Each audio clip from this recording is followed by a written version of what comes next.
ఓం శ్రీ కార్తీక దామోదర స్వామియే నమః. కార్తీక పురాణం 24వ అధ్యాయము. కార్తీక శుద్ధ ద్వాదశి క్షీరాబ్ది ద్వాదశి అంబరీషోపాభ్యాసము. అత్రి ఇట్లు పల్కెను. అగస్త్య మునీంద్ర, నీకు కార్తీక వ్రతమందును హరిభక్తి అందును ఆసక్తి ఉన్నది కాన కార్తీక మాహాత్మ్యమును చెప్పెద వినుము. సావధానముగా విన్న ఎడల పాపములు నశించును. కార్తీక మాసమందు శుక్ల ద్వాదశి హరిబోధిని. ఈ ద్వాదశి సమస్త తీర్థ స్నాన ఫలమిచ్చును. అన్ని ద్వాదశులలో అధిక ఫలము ఇచ్చున్నది. సమస్త యజ్ఞములను చేసిన ఫలమును హరిబోధినియగు ద్వాదశి ఇచ్చును. ఇది కాక ఈ ద్వాదశి హరి అందును ఏకాదశి అందును భక్తినిచ్చును. కాబట్టి ద్వాదశి హరికి ప్రియమైనది. ద్వాదశి సూర్యచంద్ర గ్రహణముల కంటే అధిక పుణ్యప్రదము. ఏకాదశి కంటే 100 రెట్లు ఎక్కువది. సమస్త పుణ్యమును ఇచ్చున్నది. ద్వాదశి నాడు చేసిన పుణ్యము 1,000,000 రెట్లగును. ద్వాదశి పుణ్య దినము గనుక కొంచెముగా ఉన్నను పారణకు ఉపయోగించవలెను. కానీ ద్వాదశిని విడిచి పారణ చేయకూడదు. ఇతర నియములన్నిటినీ విడిచి ద్వాదశి స్వల్పకాలమందు పారణ చేయవలెను. కానీ పుణ్యమును గోరువారు ద్వాదశిని విడవకూడదు. ఏకాదశి అందు ఉపవాసం ఆచరించి మరునాడు ద్వాదశి కాలము అతిక్రమించక భోజనము చేయవలెను. ఉపవాసం ఉండి మరునాడు ద్వాదశి భోజన చేయుట పారణ అనబడును. ఈ విషయమును తెలిసియే పూర్వమందు పరమ భాగవతుడైన అంబరీష మహారాజు పారణకు ద్వాదశిని విడువలేదు. ద్వాదశి ఉండగానే హరికి నివేదించి అన్నము భుజించుట పారణ అనబడును. అంతలో దూర్వాస మహాముని వచ్చి ఆతిథ్యమను వంకచేత భోజనమును యాచించెను. అంబరీషుడు సరేనని ద్వాదశి పారణకు దూర్వాసనుని రమ్మనెను. దూర్వాసురుడు పారణకు అంగీకరించి అనుష్ఠానము కొరకు వెళ్ళెను. ఆనాడు ద్వాదశి అతి స్వల్పముగా ఉండెను. దూర్వాసుడు రాకపోయెను. ద్వాదశి పోవుచున్నది. ఇట్టి సంకటమున సంభవించినది. అప్పుడు హరిభక్తుడైన అంబరీషుడు ఇట్లు విచారపడసాగాను. ఈ దూర్వాసనుడు మునిశ్రేష్ఠుడు పాలన కొరకు అంగీకరింపబడినాడు. ఇంతవరకు రాలేదు. ద్వాదశి అతిక్రమించి భుజించిన అధర్మమగును. బ్రాహ్మణుని కంటే ముందు భుజించిన ఎడల కోపగించి అగ్నితో సమానుడై ముని శాపమిచ్చును. కనుక ఇప్పుడు ఏది కుశలము? ఉపవాసమందెట్లు ఏకాదశిని విడువరాదో అట్లే పారణయందును ద్వాదశిని విడువరాదు. ద్వాదశిని విడిచిన ఎడల హరిభక్తిని విడిచిన వాడనగుదును. ఏకాదశి నాడు ఉపవాసము చేయక ఏ దోషములకు పాత్రుడనగుదునో ద్వాదశి విడిచిన ఎడల అట్టి దోషమే సంభవించును. ఇది కాక ద్వాదశి పారణాతిక్రమము 12 ఉపవాసముల ఫలమును పోగొట్టును. కాన ద్వాదశిని విద్వాంసుడు విడవకూడదు.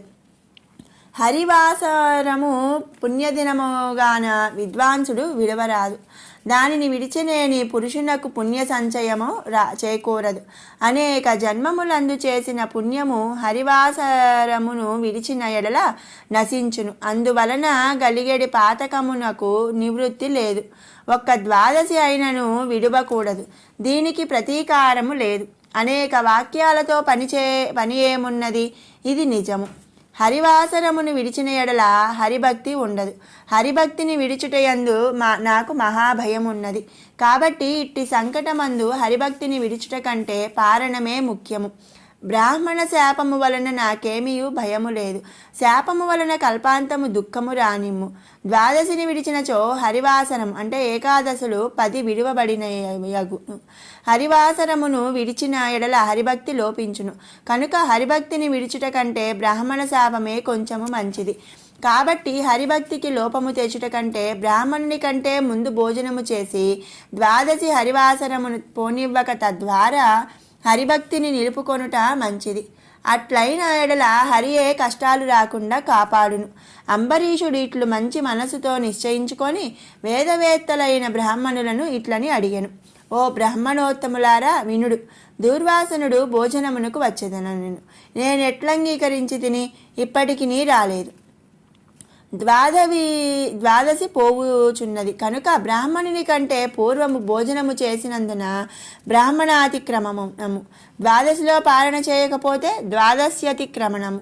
కలుగును. కనుక మీరు బలాబలములను విచారించి రెండింటిలోనూ ఏది యుక్తమో చెప్పుడని అడిగాను. ఆ మాట విని ఆ బ్రాహ్మణులు ధర్మబుద్ధితో ద్వాదశి యొక్కయు అతిథిగా వచ్చిన బ్రాహ్మణుని యొక్కయు గౌరవాలకు అగవములను విచారించి ఇట్లనిరి. బ్రాహ్మణులు ఇట్లు పలికిరి: సమస్త భూతముల యందును అగ్నిరూపుడైన ఈశ్వరుడే భక్ష్యభోజ్య చోప్య లేహ్య రూపమైన అన్నమును భుజించుచున్నాడు. ప్రాణవాయువు వలన జఠరాగ్ని ప్రజ్వలితమగుచుండగా జంతువులకు అన్నమును గోరెడి ఆకలి కలుగుచుండును.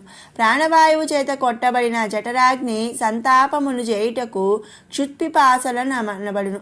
కాబట్టి ప్రాణసహితముగా అగ్ని సర్వసుర పూజితుడగుచున్నాడు. కాబట్టి సర్వభూతములందున్న అగ్నిని నిత్యము పూజించవలను. కాబట్టి తన ఇంటికి వచ్చిన శూద్రుణ్ణి కానీ చండాలుణ్ణి కానీ విడిచి భుజింపరాదు.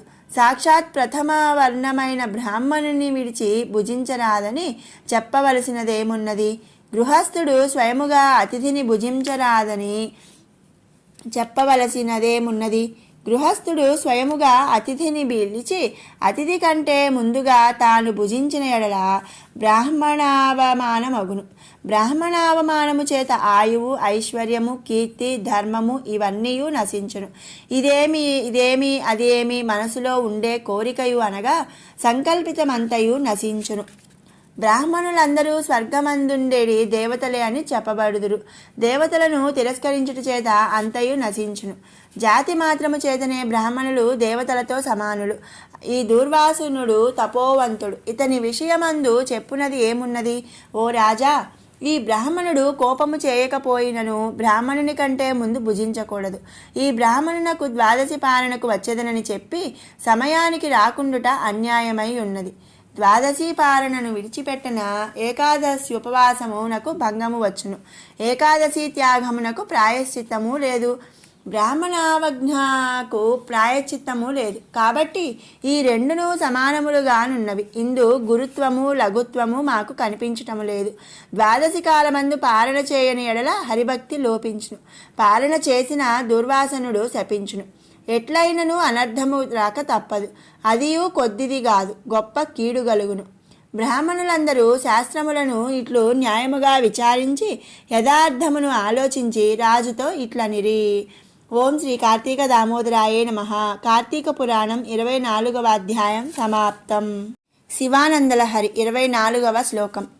కదా వా కైలాసే కనకమణి సౌధే సహ గణైః వసన్ శంభోరగ్రే స్ఫుటఘటితమూర్ధాంజలిపుటః విభో సాంబ స్వామిన్ పరమశివ పాహీతి నిగదన్ విధాతృణాం కల్పాన్ క్షణమివ వినేష్యామి సుఖతః. కైలాస శిఖరమును చేరి మణిసువర్ణ నిర్మిత సౌధంలో ప్రమథగణ సమేతుడైన పరమేశ్వరుని సన్నిధిలో చేతులు జోడించి నిలబడి, హే ప్రభో ఉమామహేశ్వర పశుపతే పాహిమాం అని పలుకుతూ దివ్యానందానుభవంతో అనేక బ్రహ్మకల్పాలను కూడా నిమిషే మాత్రంగా ఎప్పుడు గడుపుతానో కదా.